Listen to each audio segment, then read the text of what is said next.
O que é licitação? O que é cidadania? E a educação? E a saúde pública? Como se organiza os transportes? A Rádio FOP Educativa apresenta o FOP Entrevista, com a mediação do professor Antônio Marcelo Jackson. Como fazer uma declaração de imposto de renda? Quais os itens que podem e devem ser declarados? Para dar conta desses temas, nós temos no dia de hoje o professor Christian Soares Mendes, que é graduado em Economia pela Estadual de Montes Claros, a Unimontes, tem mestrado e doutorado em Economia pela Universidade Federal de Viçosa e é professor do Departamento de Ciências Econômicas da Universidade Federal de Ouro Preto. Eu sou Antônio Marcelo Jackson e nós estamos começando o nosso UFOP Entrevista de hoje. Christian, muito obrigado aí pela tua presença, tá? Pelo tempo que disponibiliza, né? Professor, a nossa vida não é uma vida fácil, né? Se a vida não está fácil para ninguém, para professor então é caótica, a gente sabe muito bem disso. E eu queria, vamos começar pelo básico mesmo, que eu vejo muito isso, tem essa sensação, as pessoas falam muito, mas exatamente o que é o imposto de renda? O que é isso? Quer dizer, vamos começar pelo começo mesmo desse negócio, para a gente entender como fazer uma declaração. Mas o que é o imposto de renda? Mais uma vez, obrigado pela tua presença. Eu que agradeço aí o convite. E, primeiramente, o imposto de renda, na verdade, como o próprio nome já diz, né, ele é um imposto que vai incidir sobre a renda da população, do consumidor.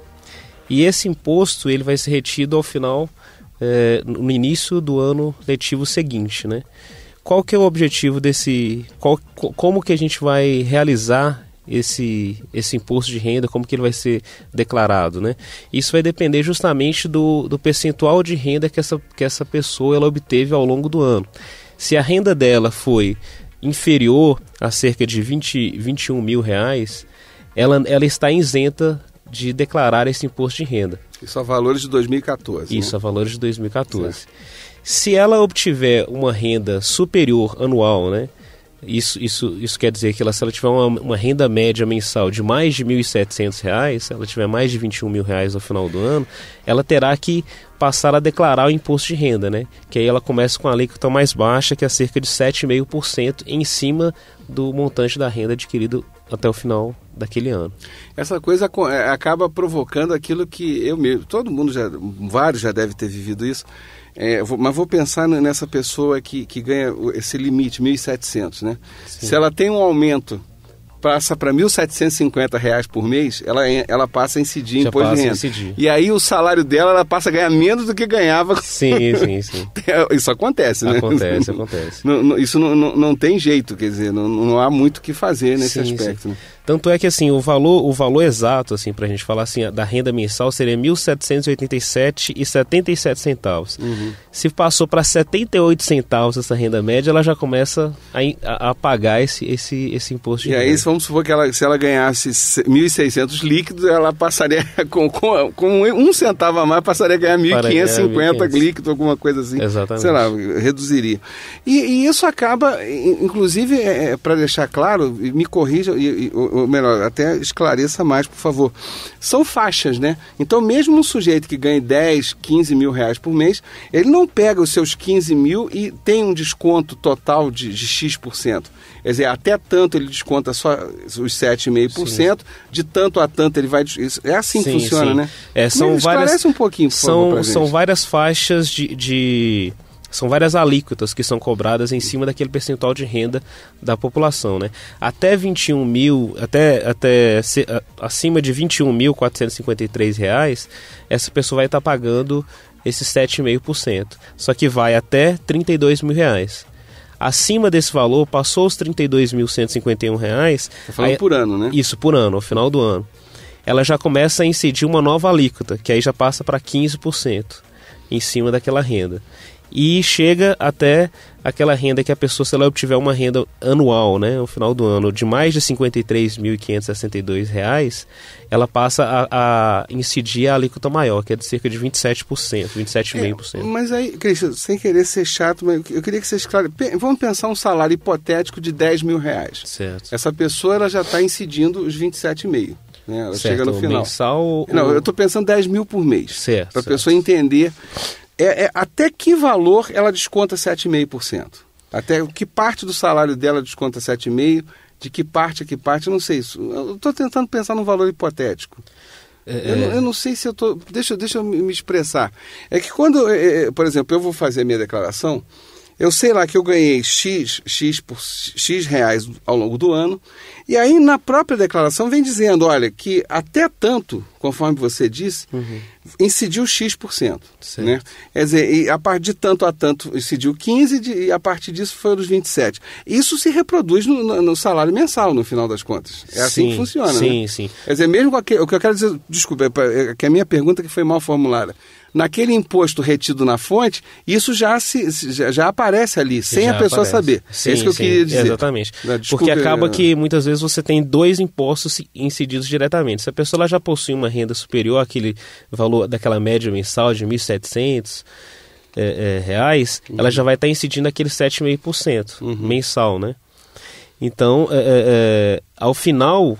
Se ela, além daquele imposto que ela pagou, que foi retido na fonte, ao final do ano, o somatório total, se atingiu mais de R$21 mil, ela vai ter que declarar novamente o seu imposto de renda. Porque aquele só foi o que já foi retido diretamente na fonte, né? Que foi o valor total que ele teve de renda, né? Por isso que torna obrigatória aquela declaração. Isso, por isso que torna obrigatória. Agora, a tendência é que se essa pessoa ficar nessa primeira faixa aí, ela pode ter até quase praticamente tudo devolvido. Né? Sim, ela pode já conseguir grande parcela da sua restituição do imposto de renda.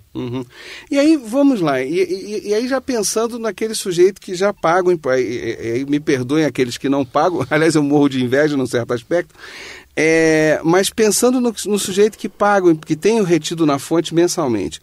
Quando chega no início do ano, né, lá para o mês de março, abril, alguma coisa assim, eu até brinco, né, que eu digo que quando chega março e abril, as folhas começam a cair das árvores, os dias passam a ser mais cinzentos, e é sinal de 2 coisas na vida, né? Primeiro, que estamos no outono, e segundo, que o imposto de renda tem que ser declarado.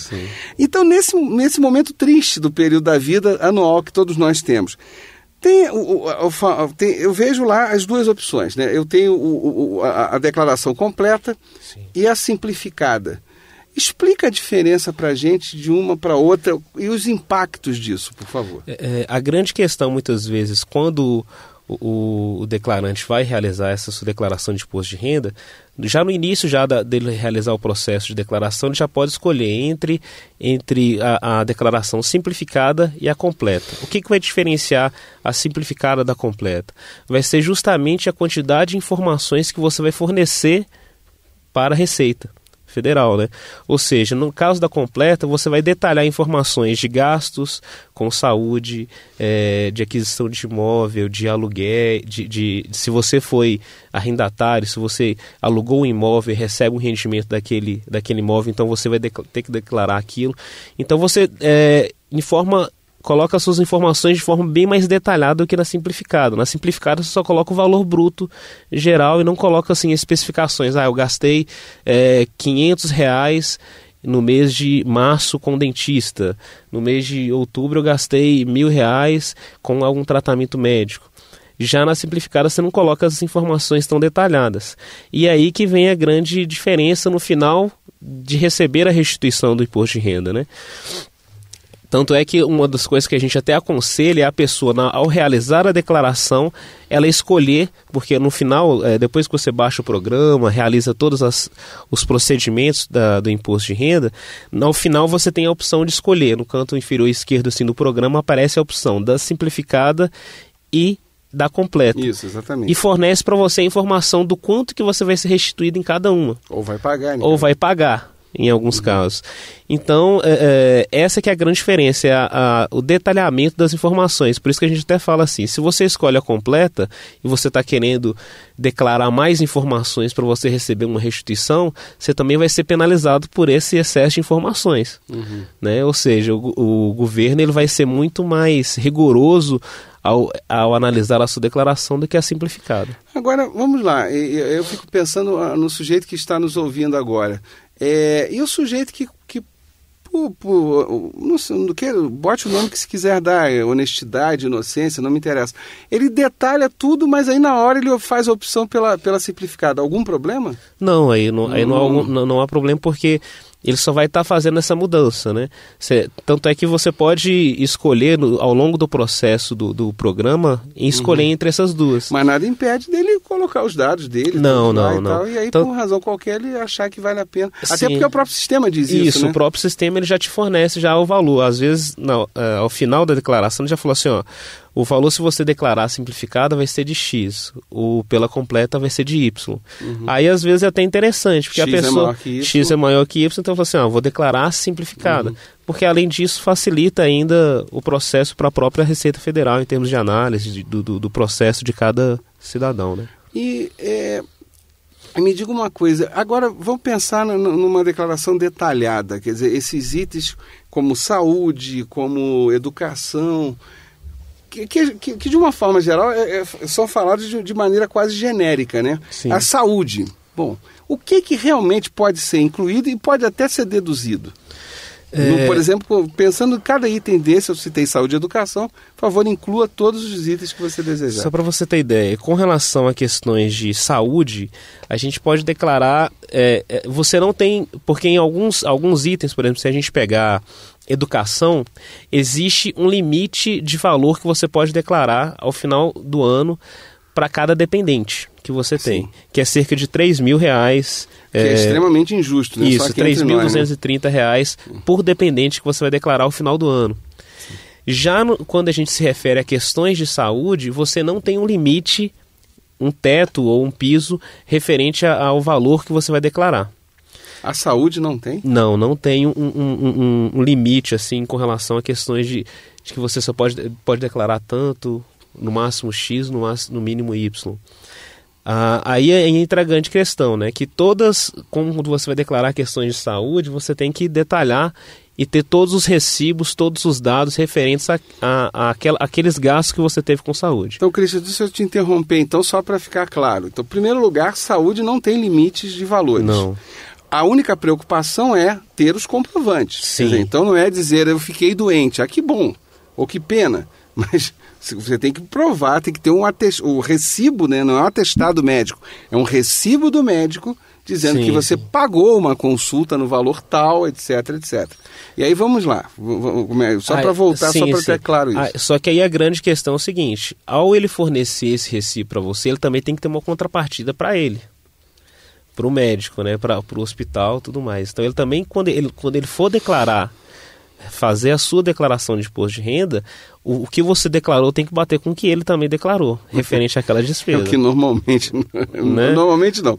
Em vários casos isso não acontece. Sim. Mas vamos lá, que exemplos na área de saúde que você teria, que às vezes as pessoas nem sabem disso. Sim. Só para você ter ideia, todos os gastos que você tem em relação à saúde, que você tenha sido hospitalizado, internado, vamos supor, a pessoa ficou internada e ficou X períodos. E lá dentro, vamos supor, geralmente uma pessoa que faz uma cirurgia plástica de, sei lá, uma lipoaspiração, que depois ela precisa de sessões de massagem. Se ela realizou aquele procedimento, essas massagens dentro do próprio hospital, ela pode declarar essas massagens no próprio imposto de renda também. Mas se ela fez por fora, mas aí o massoterapeuta, não sei, massagista, deu uma nota, ela pode declarar também ou não? Aí ela teria que vir junto, geralmente é mais no cunho de internação hospitalar, né? O massagista. Então, por exemplo, gastos com cirurgia plástica também podem ser declaráveis no imposto de renda. Se a pessoa ela colocou um marca-passo, também pode incidir isso no imposto de renda. Medicamentos também, aí tem uma grande questão que... Eu te juro, eu estou te fazendo essa pergunta como ouvinte, que nunca me passou pela cabeça isso, medicamentos. Aí vai depender muito pelo que eu me recordo, vai depender muito do tipo de medicamento que vai ser tratado. Se a pessoa foi ao médico e o médico receitou para ele, vamos supor, uma aspirina não faz sentido, não. Né? Agora, se for uma aspirina grave, de uso contínuo, quer dizer, isso que eu fico pensando. Por favor, desculpe até, não é para causar, é que eu tô... Sim. É que nunca me passou isso pela cabeça, quer dizer, se for, como é que isso seria encarado pela Receita Federal? A respeito do imposto de renda. Se é um medicamento de uso contínuo, significa controlado, que não tem jeito. Quer dizer, isso, se for um medicamento controlado, ele certamente pode ser abatido. Então, assim, porque ele vai estar relacionado a questões de gastos com saúde. Um exemplo que eu dou, por exemplo, o caso da minha mãe, ela tem que tomar medicamentos controlados por questões de pressão alta. Então, como ela tem receita e tem os recibos, tudo, você pode estar realizando. Tudo é registrado. Sim. Isso aí é... Então, todo gasto referente à saúde, seja com cirurgia plástica, com dentista, tratamento dentário também, você pode também estar fazendo a declaração de imposto, declarando esse gasto com tratamento dentário. Aparelhos de dentes também podem ser declaráveis também no imposto de renda. Ainda no âmbito da saúde, mas saindo da questão odontológica, próteses... Sim. Qualquer prótese no corpo. Sim, elas vão também ser declaráveis no imposto de renda. Também, né? Você também pode realizar isso detalhadamente na seção de discriminação que tem lá para aquele gasto. Inclusive tem até mesmo para o próprio plano de saúde, né? Então o plano de saúde você pode declarar ele também no imposto de renda, porque você não tem um limite com relação à utilização do plano de saúde. É que a gente acaba fazendo a distinção que os planos de saúde, como existem vários planos, sim, então, e necessariamente nenhum deles cobre tudo, né? Então acaba que em algum momento você, além de plano de saúde, você ainda tem que pagar o médico, sim, por fora, etc. Agora eu fico pensando, e aí se você me permite, Cristian, eu vou agora pensar em voz alta, como cientista político que eu sou. É curioso, né, você pensar num modelo de imposto de renda em que a saúde ela não tem limite. Você pode, lógico, aqui eu não estou dizendo que deveria ter, por favor, sim. Meu caro ouvinte, mas tudo que você gastou você pode incluir lá. Agora a educação é limitada e muito limitada. Sim, muito limitada. Quer dizer, é uma coisa, é um contrassenso, quer dizer, para mim isso é uma contradição sem pé nem cabeça. Na medida em que então você quer um povo saudável, digamos assim, mas não necessariamente educado. Sim, exatamente. Por favor, o imposto de renda também nos ensina alguma coisa. E detalhe que assim, quando a gente fala com relação à educação, os valores que são realmente passíveis de declaração são se a pessoa, questão de matrícula, de mensalidade de escolas, por exemplo, mestrado, até mesmo doutorado, MBA também pode entrar, mas se a pessoa estiver fazendo um cursinho preparatório, isso não vai entrar dentro daquele processo, mesmo que seja investimento em educação que você está fazendo para estudar. Fala o valor de novo para a educação. É R$3.230,46. Não, e para aquele que nos ouve, para se ter uma ideia de quão baixo esse valor, estamos falando por ano, né? Isso, esse não valor podemos anual, esquecer limite isso. anual por dependente. Se eu pensar em R$3.000 e dividir por 12, eu chego a 200 e poucos reais por mês, né? Bom, eu confesso, desconheço os valores das escolas particulares de Ouro Preto, Mariana, Itabirito, que seria mais ou menos a região aqui que nossa rádio atua. Agora, eu moro em Niterói, no estado do Rio de Janeiro, e a própria cidade do Rio, qualquer escolinha de bairro, a mensalidade começa com R$600, com R$500. Então eu fico pensando, quer dizer, eu penso mesmo na minha irmã, eu tenho um sobrinho com 17 anos e o outro com 9. A mensalidade de 17 anos estava quase R$1.000. Sim. Então é uma coisa louca. E isso é para crianças, adolescentes. Exato, aí você para e pensa se a pessoa ela for fazer uma universidade particular e tiver que pagar uma mensalidade. Ela não vai nunca pagar uma mensalidade assim de 280, 200 e... Vai depender muito do curso, é claro, né? Mas vamos supor, se a pessoa for fazer um curso de medicina. Eu não estou querendo... Cristian, eu não quero... aquele que nos ouve, eu não estou desviando a nossa conversa, não, mas eu estou pensando na injustiça política e social que o imposto de renda faz numa coisa dessa. Quer dizer, não estou aqui dizendo que então a saúde deve ser limitada, é claro que não. Agora, eu acho que 2 pesos, 2 medidas, quer dizer, não tem muito sentido, até porque é público e notório que você vai ter um povo mais saudável se ele for mais educado também. Sim, sim. Mas aí a grande questão, muitas vezes, é que eles consideram o seguinte, que problemas de saúde geralmente são bem esporádicos. Não são contínuos, igual, por exemplo, o investimento que você realiza em educação. Então, eles acreditam que, possivelmente, por conta disso, você pode declarar valores ilimitados. Uhum. Até porque, no geral, assim, a pessoa não adoece toda semana, a não ser que ela tenha realmente algum problema de saúde. Então fica mais injusto ainda, no final das contas, né? Com certeza. Então é uma coisa bastante... Isso é um problema, isso merece uma crítica muito séria, né? Sim, sim. A respeito disso, né? Então, mais uma vez, não estou discutindo a alíquota, não estou discutindo se os valores não são atualizados há alguns anos, e de fato não são, isso é um outro tema para a gente conversar hoje ainda aqui. Não estou discutindo nada disso, agora estou pensando em 2 coisas, me parece, cruciais, né, na vida de qualquer ser humano: saúde e educação. Sim. E nessa hora, e até nessa hora, demonstra-se claramente que, e por favor, não é o governo de fulano ou de Beltrano, porque todos os governos no Brasil fazem isso. Então parece que a nossa elite política ela concorda que o nosso povo não deve ser educado. Sim. Ou deve ser educado de forma limitada, né? E muitas vezes a grande questão com relação a isso, se você for olhar até mesmo o próprio valor, igual você tinha falado da questão da alíquota, né? Uhum. Se você pega um trabalhador aí, se a pessoa recebe cerca de R$ 1.700 por mês, é praticamente 2 salários mínimos e meio. Uma pessoa que tem 2 filhos, aí tem que pagar aluguel, moradia e tudo mais, ainda chegar ao final do ano e ainda ter que ter uma retenção da sua renda por conta do imposto, é realmente complicado. Nem entro nessa discussão porque a gente não pode esquecer disso, né? O valor é muito baixo, mas ele está sem atualizar. Há quanto tempo? Ele vai estar... a previsão, né, segundo o governo atual, é de que no próximo ano já haja um novo reajuste com relação às alíquotas do imposto de renda.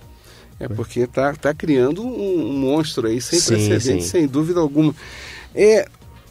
Porque o nosso bloco está quase terminando e eu não posso me estender, mas eu queria, e a gente ainda tem tanta coisa para conversar e vamos ter que jogar para o próximo bloco. Mas eu fico pensando, o Christian,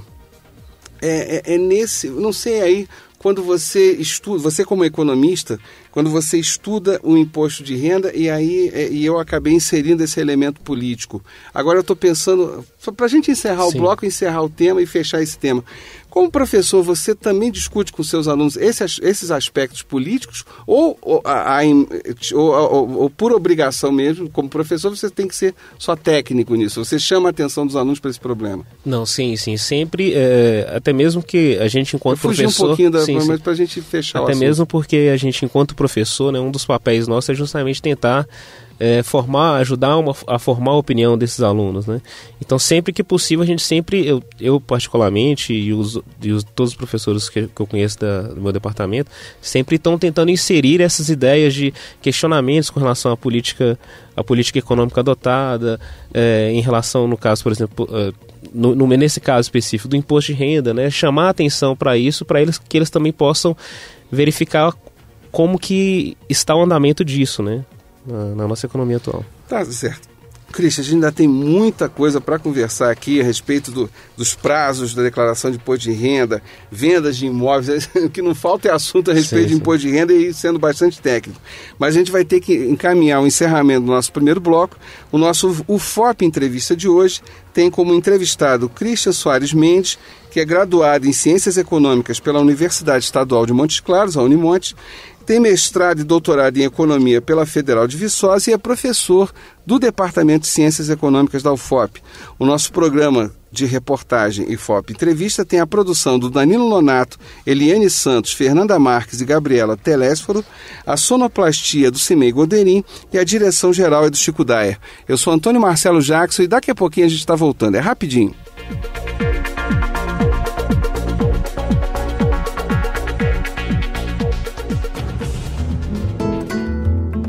Em Ouro Preto, sintonize 106,3, UFOP Educativa. Eu sou mãe e não gosto de sair para trabalhar sem saber o que os meus filhos estão assistindo na televisão. A TV poderia me ajudar na educação dos meninos, mas passa tanto programa violento. Empresa responsável não apoia a violência. Afinal, quem financia a baixaria é contra a cidadania. Uma campanha da Comissão de Direitos Humanos da Câmara dos Deputados. Dúvidas e sugestões, ligue 0800 619 619. A UFOP Educativa apresenta Memória da Ciência e Técnica. Grafita é o mineral fonte de carbono para o grafite na ponta de um lápis ou grafite em pó, utilizado na lubrificação de elementos. Acabamos de apresentar Memória da Ciência e Técnica, um programa de educação e orientação sobre a evolução da técnica e tecnologia humana nas ondas do seu rádio. Produção, Museu de Ciência e Técnica da Universidade Federal de Ouro Preto. Orientação e apresentação, professor Gilson Nunes.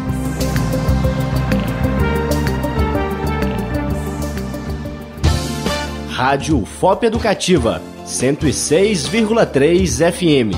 Na internet, acesse www.ufop.br. O que é licitação? O que é cidadania? E a educação? E a saúde pública? Como se organiza os transportes? UFOP Entrevista, com a mediação do professor Antônio Marcelo Jackson, um produto da Rádio UFOP Educativa, Universidade Federal de Ouro Preto.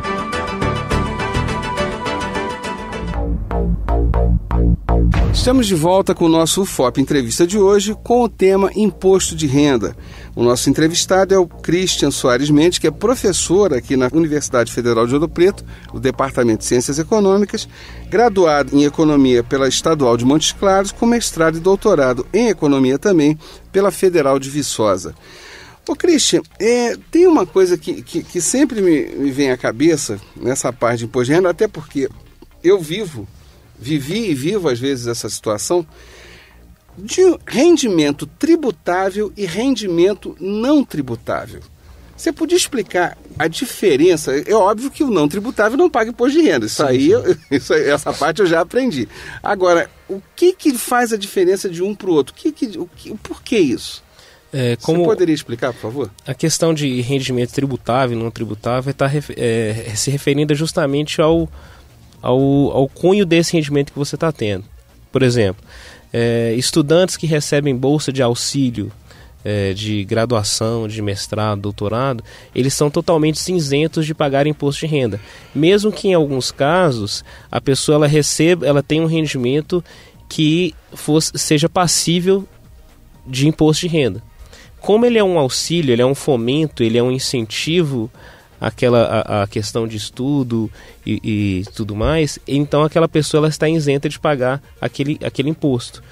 Por quê? No caso, por exemplo, de um estudante, ele está estudando para conseguir adquirir a sua profissão para que aí sim ele possa conseguir ter os seus rendimentos. O trabalho que ele está tendo ali é o conhecimento que ele está tentando adquirir para futuramente receber o seu próprio dinheiro.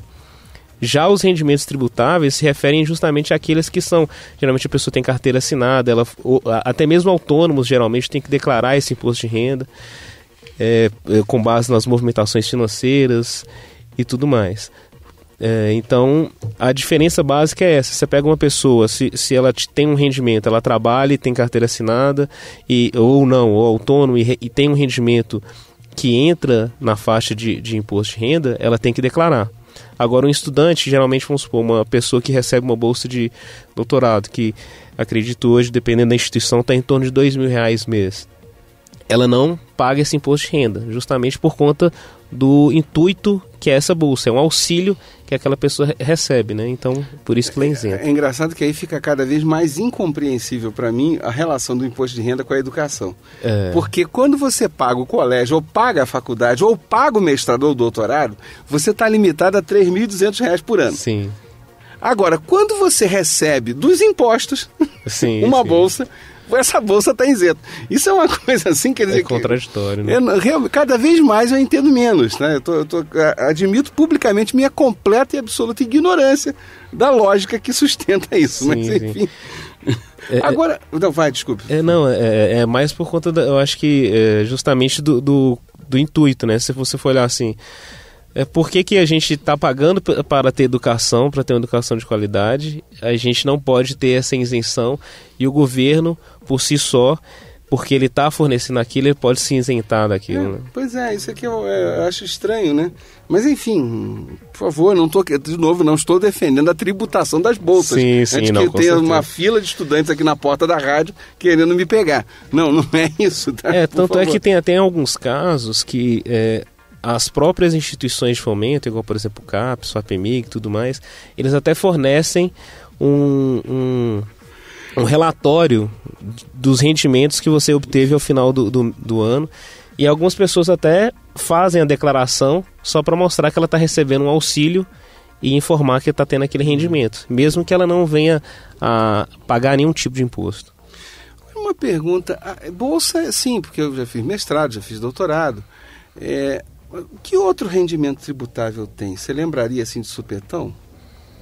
Porque geralmente é bolsa, isso a gente sabe. Né? Geralmente são só questões relacionadas a auxílio, né? Incentivos. Sim, por favor, auxílio transporte, sim, né? Sim, todos são todos isentos. Alimentação também não, né? Questão de incentivo à alimentação também são isentos de...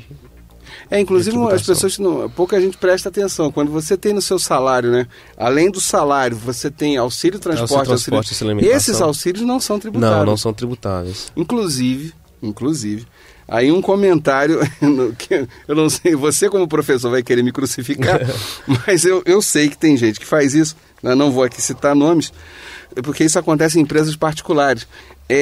O sujeito, vamos supor, ele ganha 10 mil reais de salário. Aí ele não tem nenhum auxílio à alimentação, nada disso. Mas ele pede que a empresa dele adquira um cartão alimentação, um cartão magnético, e aí pegue do salário dele, os 10 mil, vamos supor, pegue 2 mil e coloque ali. Bom, alguém vai perguntar, nossa, mas então ele vai gastar 2 mil reais no supermercado por mês? Sim e não. A grande questão é que ele vai ter 2 mil reais que ele não será tributado no imposto de renda. Está totalmente isento daquilo, né? São formas de burlar, né, assim, o imposto de renda que algumas pessoas encontram. Com certeza. Né? É uma forma de burlar, mas que, digamos, não é ilegal no sentido de 100% no final, porque ele vai ter que adquirir alimentação, comida, não tem jeito. E aí, aproveitando o embalo, né, já que estamos falando de pessoas que acabam não pagando, e quem não paga imposto de renda, o que acontece? Então, aquelas pessoas que não declararam imposto de renda no caso desse ano, até o dia 30 de abril, elas ficam com o CPF irregular. Ou seja, quando a pessoa ela não realiza a declaração de imposto de renda, ela fica impossibilitada de tirar passaporte, realizar empréstimos. Então ela fica meio que com a sua ficha suja, né? Então ela não consegue realizar esse tipo de transações. Pensando no homem comum, a ação direta é a perda do crédito. É a perda do crédito. Ela não vai conseguir mais... Desculpe, volta no teu raciocínio, perdão. Ela não vai conseguir mais realizar esse tipo... Isso é imediato? Quer dizer, estourou o mês de abril? Aí sim, passou o mês, ela já está... passa a ser uma pessoa que não declarou seu imposto de renda. Então aí ela já fica... nessa margem. Aí ela tem que pagar uma multa de R$165 para ela retirar regularizar a situação e posteriormente declarar o imposto de renda e fazer todos os trâmites. E Christian, me responda uma coisa, inclusive isso vale para aquela pessoa que teria até devolução do imposto, que porventura ela esqueceu de declarar. Sim. Eu sinto muito. Sim. Aquela pessoa que esqueceu de declarar, ela também vai ter que realizar. Ou seja, não interessa se ela tinha imposto a pagar ou imposto a receber. Sim. Esqueceu, não declarou no prazo previsto, ela perdeu o crédito. Tanto é que assim, em alguns casos, quando a pessoa ela tem imposto a receber e ela não realizou a declaração, o que pode acontecer? Ela pode pagar a multa, né, que é no mínimo esse valor de R$165,74. E o que acontece? Ela também vai ter uma multa que vai incidir, que vai ser em torno de 1% ao mês do imposto que ela deve. E o que ela pode fazer? ela pode, a Receita Federal, às vezes, ela pega e permite o desconto desse valor, dessa multa, já no valor que ela tem para ser restituída. Explica aí, desculpa, agora eu boiei. Vamos pensar em termos de valor. Ele teria R$500 para restituir. Vamos supor, ela teria R$500 a receber do governo. Se ela não declarou imposto de renda, aí ela teve uma multa e tudo mais, o que pode acontecer? Esse valor dessa multa e devido ao seu atraso na declaração de imposto de renda, pode ser descontado nesse valor seu que vai ser restituído. Então, ou seja, ao invés dela receber R$500, ela vai estar recebendo R$334. Que aí já vai bater de imediato no seu valor a restituir. Entendi. Só que lembrando que é o seguinte, que quanto mais tempo a pessoa demora para realizar a declaração, depois de passar do prazo, mais juros ela vai pagar em cima daquele valor devido. Aquela multa que você falou que é mensal. Tem a multa, né, que ela vai pagar no mínimo de R$165, e os juros, né, que vai ser de 1%, e se ela atrasar cerca de 5 meses, a multa pode chegar a 5% do valor devido, e acima desse tempo se o atraso passar de 20 meses, ela vai pagar cerca de 20% do valor devido de multa. Se o atraso passar de 20 meses. Agora, isso independentemente do valor da declaração, né? Independente do valor da declaração. Se a pessoa tiver R$3.000 a receber, se tiver R$500 a receber, vai incidir, vai ter que pagar da mesma forma. Se ela tiver que pagar R$1 milhão vai ou pagar R$1.000... A multa vai incidir, vai ser o percentual em cima daquele rendimento que ela tem devido. Tá. Agora, uma coisa que me chama a atenção é a respeito das alíquotas de imposto de renda e dos pagamentos e multas, e eu sei disso, isso me chamou a atenção, você me perdoe, é que isso me veio à mente agora, que eu li uma nota na internet há poucos dias atrás, que uma prática muito comum, não no nosso caso como funcionários públicos, para nós isso não existe, mas isso é muito comum nas empresas particulares. A empresa contrata o Christian, né? O Christian é economista, só que esse contrato não é um contrato trabalhista. O Christian monta uma empresa. Sim. E com isso o Christian das alíquotas de 7,5%, 15%, 27%, acaba a empresa do Christian pagando só 5%, eu acho, não me lembro agora o percentual que paga uma empresa de imposto de renda. Eu sei que é um valor mínimo, um percentual mínimo. E eu me dei conta disso porque até um conhecido apresentador de um conhecidíssimo telejornal da televisão brasileira, da maior emissora de TV do Brasil, foi multado pelo imposto de renda porque ele não tinha pago a empresa dele. Ou seja, aí você descobre que aquela emissora também usa essa prática. Sim, né? também. Quer dizer, isso também é uma outra forma de escapar do imposto de renda? Sim, acaba que muitas vezes é uma forma de tentar achar outras vias para tentar... Outras vias, né, no final das contas. Quer dizer, porque, e sejamos francos, acaba sendo um pouco injusto, né? Porque isso acontece com quem ganha bem. Sim, sim. Quer dizer, então quem ganha bem acaba pagando menos imposto de renda do que o funcionário comum. Sim, né, no final. E em muitos casos, até algumas empresas pequenas, elas também começam a sonegar de alguma forma o imposto de renda. Por exemplo, a partir do momento que a pessoa, se você chega no estabelecimento e ele recebe, vamos supor, geralmente uma forma de você já declarar, assim, já saber que vai ter aquela relação de quantidade de valor de imposto de renda, por exemplo, cartão de crédito, crediário, esses valores. Em alguns locais, às vezes, eles não utilizam cartão nem nada disso e preferem receber o dinheiro vivo, em cash, justamente para quê? Porque ao receber o dinheiro em cash, ela pode simplesmente falar que ela recebeu X valor, sendo que ela pode ter recebido um valor maior. E assim está sonegando cada vez mais. E aí eu queria, pensando em sonegação, mas agora às vezes é uma sonegação que a pessoa faz por desconhecimento mesmo, né? Aluguel de imóveis. Uma pessoa tem, aqui em Ouro Preto é muito comum, as pessoas têm uma casa e alugam essa casa. Sim. Tá? Ela tem que declarar o imposto de renda desse aluguel que ela recebe? E quem paga o aluguel também tem que declarar? Como é que funciona atualmente, no caso, a pessoa que está alugando imóvel, né, vamos supor, eu cheguei na imobiliária, fui lá, aluguei uma casa e tem que pagar aquele valor mensal de aluguel. Hoje em dia ele já não é mais abatido no imposto de renda. Né, desse ano para frente isso já não está sendo declarado. Mas a pessoa, o locador, né, o dono do imóvel que recebe aquele valor, se ele recebe um valor acima de R$ 1.700, que é aquela renda mensal, ele vai ter que pagar o imposto de renda. Se ele receber menos de R$ 1.700 mensal daquele aluguel, aí ele é isento de declarar imposto de renda daquele imóvel. Agora, isso aí, engraçado, você me lembrou uma outra coisa. Vamos pensar, mas aí de novo com o exemplo do sujeito que tem uma casinha para alugar. Né? Sim. E aluga efetivamente essa casa. Vamos supor que ele seja aposentado e receba R$ 1.500 de aposentadoria por mês. Mas ao longo do tempo, aqui em Ouro Preto, lamentavelmente, a legalização dos terrenos não é uma prática muito comum, então ele achou um terreninho, construiu uma casa lá a muito custo, até para ele melhorar a renda dele depois de aposentado. E aí ele consegue alugar essa casa, né? Só que o que acontece? Vamos lá, a aposentadoria dele é de 1.500. Sim, sim. Né? Só que ele alugou aquela casinha por 500. Sim. Então ele tem que pagar imposto de renda. Sim. Né?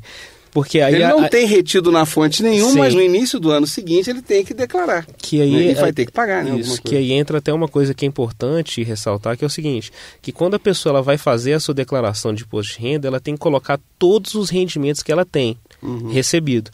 Vamos supor, uma mãe de família, que ela trabalha e receba o seu salário. Vamos supor que ela seja separada e ela receba uma pensão alimentícia. É isso que eu ia te perguntar, pensão alimentícia, isso vai ser também incidido no imposto de renda. Vai ter que declarar se o montante final que ela receber daquele valor for tributável, ela vai ter que colocar isso no imposto de renda no final. Agora, quem paga, nesse caso, aí totalmente deduzido. Aí deduzido. A pessoa que paga a pensão alimentícia, ela vai ter que... vai deduzir do seu imposto a pagar.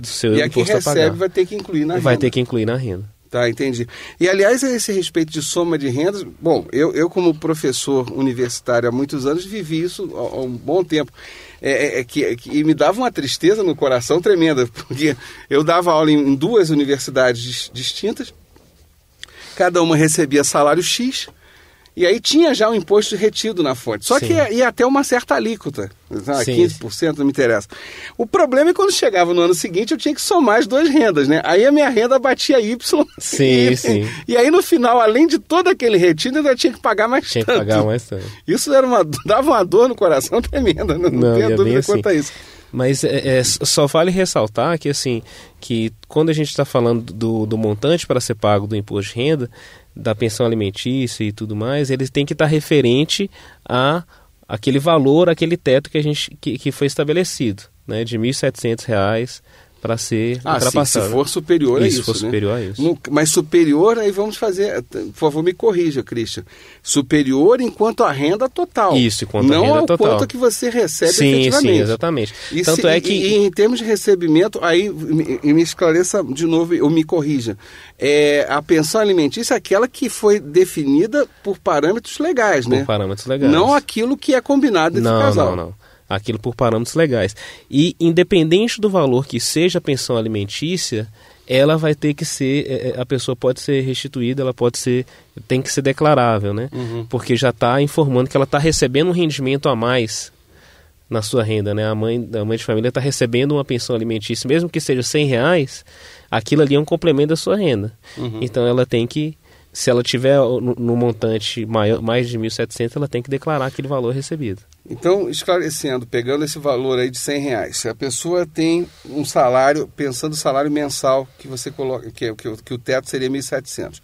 Se ela recebe R$1.500 de salário por mês e uma pensão alimentícia de R$100, ela vai a 1.600. Ela não precisa nem declarar imposto de renda. Ela está isenta de imposto de renda. Está isenta. Ponto. Né?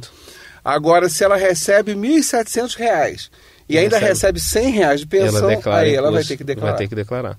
Aí ela cai naquela líquida de 7,5%. E provavelmente vai ganhar menos de 600. Mas, enfim, isso é uma outra história. Deixa eu pensar aqui. Bom, então você falou que o aluguel, quem paga não é mais descontado, mas quem recebe sim. Sim, quem recebe. Então tem que ter muita atenção em relação a isso. Sim, né? Sim. Até porque você me chamou a atenção, mas engraçado, eu me lembro no programa do Imposto de Renda desse ano, quando eu fiz a minha declaração, aparecia, aliás, minto, não estou falando bobagem, estou pensando no sistema bancário. Às vezes, quando eu pago o aluguel, eu faço por transferência de dinheiro da conta do meu banco, que é o banco X, para a pessoa que tem o banco Y. E nesse caso, na lista de opções lá do banco, aparece, é para pagamento de aluguel? Sim. Quer dizer, eu acho interessante, porque se eu coloco isso, né, você já está dando... Eu estou comprometendo a pessoa. Está comprometendo a pessoa que está recebendo. Porque para eu fazer essa transferência, eu tenho que ter o CPF dela. Sim. Então, colocando o CPF ali, de minha parte está tranquilo, eu durmo em paz. Agora, aquela pessoa o banco dela vai passar a informação de imposto de renda. Isso é importante também lembrar as pessoas. Sim, né? sim, não, com certeza.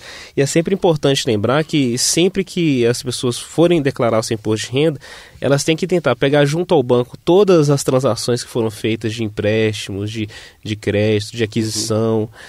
Porque ao final do ano é só solicitar e geralmente o próprio banco já fornece esse detalhamento. Os juros de aplicações que são feitas. Ou vamos lembrar, a própria caderneta de poupança, é a partir de que valor que ela tem? Meu Deus, eu esqueci, 50 mil? Não. Sim, eu acho que é a partir de acima de 50 mil reais paga imposto de renda. Há muito tempo atrás não pagava qualquer valor.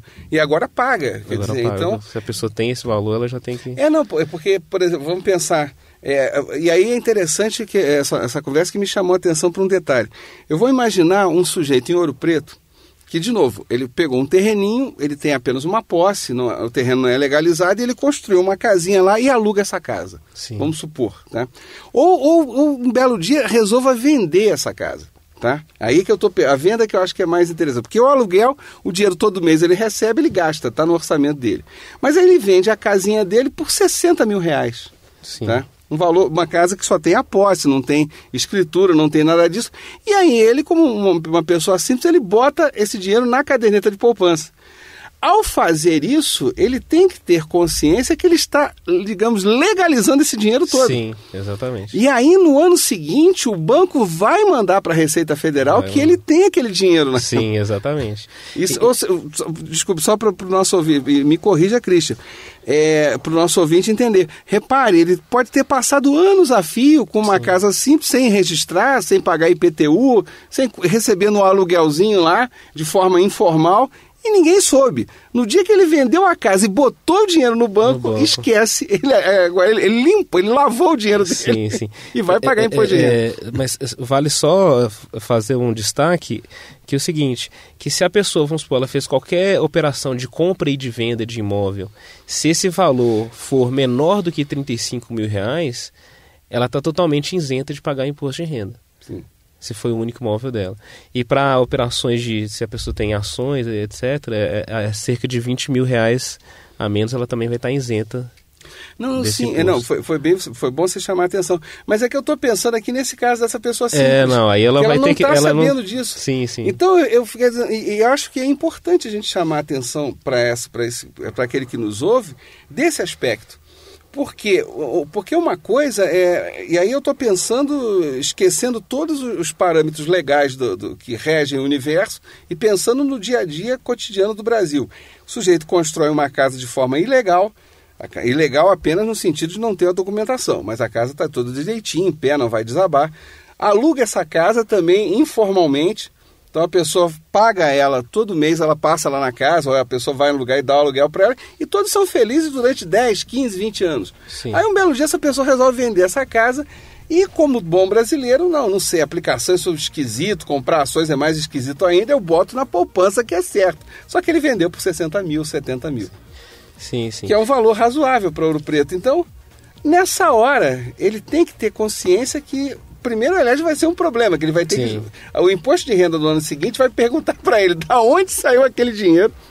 Sim. Como ele teve aquela renda, que ele vai ter um problemaço. Com certeza. E só uma coisa interessante, quando você estava falando aí da pessoa ter vendido imóvel, que acontece o seguinte, se uma pessoa ela, vendeu, obtendo lucro, um imóvel que ela adquiriu até 1969, ela vai estar isenta de pagar esse imposto de renda. Isso eu não sabia. Se ela teve esse imóvel antes de 1969, conseguiu vender... Mas de herança isso vale? Como herança vale, não? Herança aí eu não sei te dizer. Tá, se realmente... é um tema para a gente pesquisar depois, então. Então, assim, se ela possuir esse imóvel antes de 1969 e conseguiu fazer isso, ela vai estar... Essa venda ela vai estar isenta. Depois, se ela adquiriu a venda de imóvel foi adquirida até 1988, aí vai ter uma proporção de alíquotas que vão ser cobradas em cima desse valor. Mas aí já vai ter alguma espécie de cobrança. Sim, de 88 para cá e não tem jeito mesmo. Sim, vai ter pagar. Exatamente. Tá. Não, porque essa coisa que as pessoas não se dão conta disso, que isso também é importante, da compra e da venda do imóvel. Né? Sim. Porque as pessoas não, por exemplo, e aí de novo o Christian me corrija. Para eu comprar um imóvel, eu vou declarar no imposto de renda que eu adquiri aquele imóvel, ainda que eu esteja pagando prestações, não me interessa, tá? Mas eu tenho que ter algum sentido, ou seja, na compra, ou seja, eu tinha condições de comprar. O Antônio Marcelo tinha condições de comprar. Seja porque ele vendeu alguma coisa antes, e aí essa venda aparece, seja que ele pediu empréstimo no banco do sistema financeiro da habitação.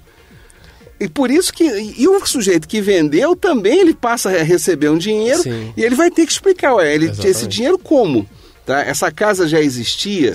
Por isso é que eu pensando nesse homem comum, nessa mulher comum que construiu sua casinha em Ouro Preto e resolve vender, tem que ter muita atenção nisso, porque ele vai ter que fazer uma belíssima declaração de imposto de renda no ano seguinte. E é interessante a gente observar que é o seguinte, que quando a pessoa ela vai fazer aquisição de seja um imóvel, seja um automóvel, qualquer coisa que seja financiada, ela tem que declarar detalhadamente como que foi feita essa aquisição. Se ela tomou um empréstimo, eu realizei um empréstimo no valor de R$10.000, dividido em tantas vezes, já foram pagas tantas parcelas de tal valor. Até porque os bancos eles informam isso, né? Você recebe todos os extratos. O extrato de quanto foi o teu saldo final do ano, o extrato dos empréstimos, quanto você pagou, quanto você ainda tem a pagar, quer dizer, isso tudo tem que aparecer. Porque a ideia do imposto de renda é que você tem um grande sistema, né, composto pelas pessoas que estão economicamente no país, e onde o dinheiro ele não aparece do chão, né? Não, com certeza. Ele tem que aparecer de algum lugar, ele tem que ir para algum lugar, por isso é que é toda essa preocupação. Olha, Christian, tinha muita coisa para a gente conversar. Lamentavelmente o nosso programa está acabando, tá? Queria te agradecer muito pela tua presença, tá? Com certeza esse programa agora, eu acho que já temos um programa marcado para o ano que vem, inevitavelmente, pressupondo que todos estejamos vivos, eu quero ter certeza que sim. Porque acho que é um programa que tem que ser gravado mais uma vez lá para março do ano que vem, na abril. Época de declaração. Porque agora as pessoas só vão ouvir, alguns vão se assustar, mas depois vão esquecer, a gente sabe como é que o brasileiro funciona. Então, agradecer enormemente essa entrevista com o Christian Soares Mendes, que é graduado em Economia pela Estadual de Montes Claros, tem mestrado e doutorado pela Federal de Viçosa e é professor do Departamento de Ciências Econômicas aqui da UFOP. O nosso programa que tem a produção do Danilo Nonato, Eliane Santos, Fernanda Marques e Gabriela Telésforo, a sonoplastia do Cimei Gondeirim e a direção geral é do Chico Daia. Christian, mais uma vez, obrigado. Eu que agradeço aí pelo convite e me coloco aí à disposição para... Com certeza você será chamado março do ano que vem, não marque nada que você está aqui para com certeza ter fila na porta aqui da rádio. Eu sou Antônio Marcelo Jackson e a gente terminou o nosso UFOP Entrevista de hoje. Tchau, tchau, gente. Até a próxima.